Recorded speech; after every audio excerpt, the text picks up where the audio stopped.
This video is sponsored by V-Guard.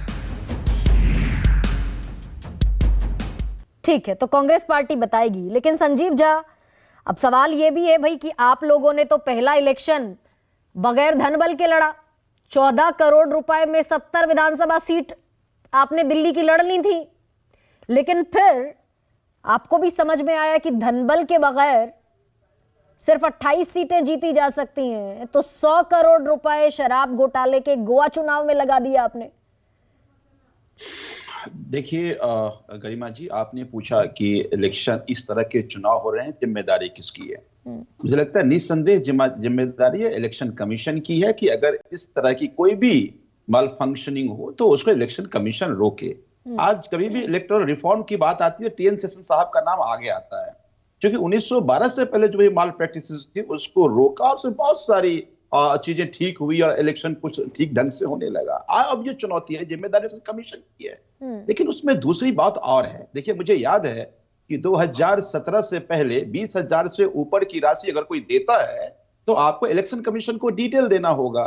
2017 के budget के भाषण में अरुण जेटली जी ने कहा था कि एक एक पाई का हिसाब किताब जनता के पास होना चाहिए, इसलिए हम इलेक्टोरल रिफॉर्म कर रहे हैं और हम इलेक्टोरल बॉन्ड ला रहे हैं। अब उस इलेक्टोरल बॉन्ड में देखिए 2018 में तो देखिए अब 2000 अब 20,000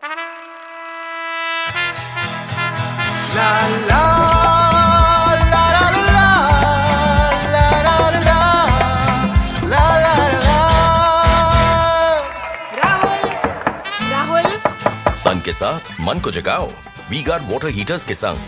वी-गार्ड किया 20 करोड़ या 200 करोड़ कोई दे दे, उसकी जानकारी किसी को नहीं है।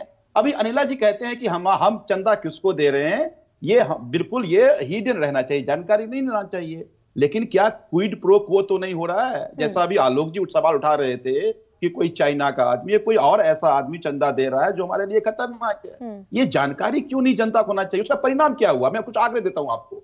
2018-19 में 1400 करोड़ बीजेपी को चंदा मिला, 380 करोड़ कांग्रेस को मिला। 19-20 में 2500 करोड़ बीजेपी को, 318 करोड़ कांग्रेस को। 21-22 में 1032 करोड़ रुपए बीजेपी को, 236 करोड़ रुपए कांग्रेस को। 5 साल ये अपनी एनुअल ऑडिट रिपोर्ट जो पार्टियां दे रही हैं उसमें ये कह रही है लगभग 9,208 करोड़ का बॉन्ड 5 साल में आए, जिसका 70-75% केवल भारतीय जनता पार्टी को मिला है। तो 72%, ठीक है, 72% का डेटा होता है ये संजीव।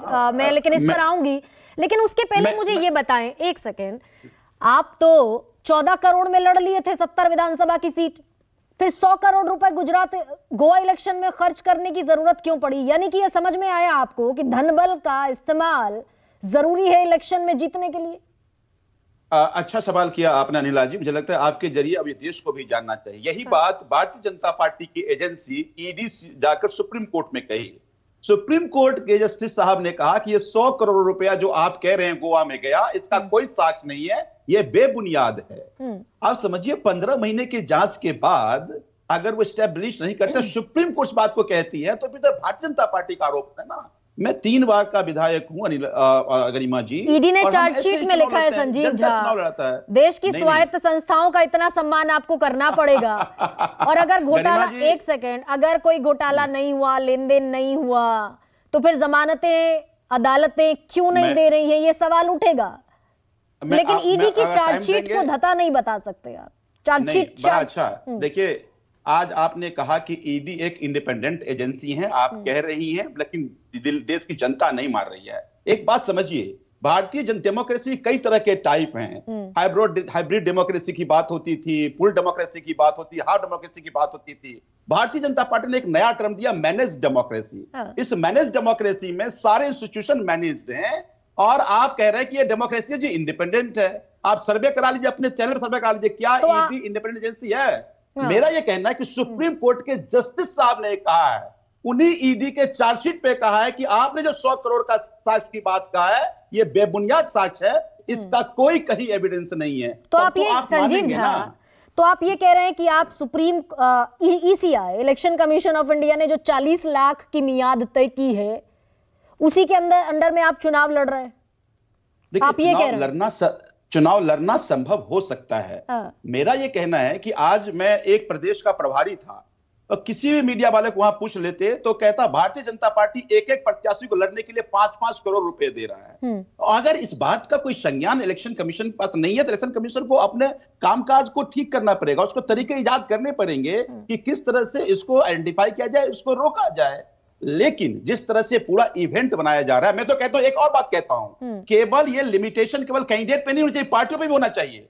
आज पार्टी पे कोई लिमिटेशन नहीं है कि कितना भी खर्चा कर ले, आप किसी स्टेट में जाइए वो सारा खर्चा पार्टी के नाम से आ जाता है। तो ये सारी बातें इलेक्शन कमीशन की जिम्मेदारी है कि सभी बातों को संज्ञान लेते हुए कोशिश करे। हाँ, लेकिन एक बात और है कि आज इलेक्शन कमीशन भी बायस्ड है। ये कई सारे ऐसे इंसिडेंट हो चुके हैं। हमें दुर्भाग्य इस देश का कि 75 साल बाद भी आज तक कोई कानून नहीं बना। सुप्रीम कोर्ट ने एक इजाद किया तरीका कि भाई इलेक्शन कमीशन को चुनने के लिए आपको एक तो सीजीआई होने चाहिए, ठीक है, फिर उसमें तो कांग्रेस होना चाहिए। जिस चीज का आप जिक्र कर रहे हैं संजीव झा, उसमें कांग्रेस भी बराबर की शरीक है और भारतीय जनता पार्टी भी बराबर की शरीक है कि ईसीआई कैसे चुना जाएगा। तभी मैंने कहा कि 75 साल में अगर नहीं हो पाया तो इस देश का दुर्भाग्य, चाहे कोई भी पार्टी सरकार में रही। और एक और बात है, आज 3 सीजीआई है, आप एक को तो इम्यून कर रहे हैं, बाकी 2 को इम्यून नहीं कर रहे हैं, बाकी 2 इम्पीचमेंट बिना ही आप हटा सकते हैं। तो घूम फिर कर सारी जिम्मेदारी ईसीआई, ठीक है, घूम फिर कर सारी जिम्मेदारी। This video is sponsored by WeGuard.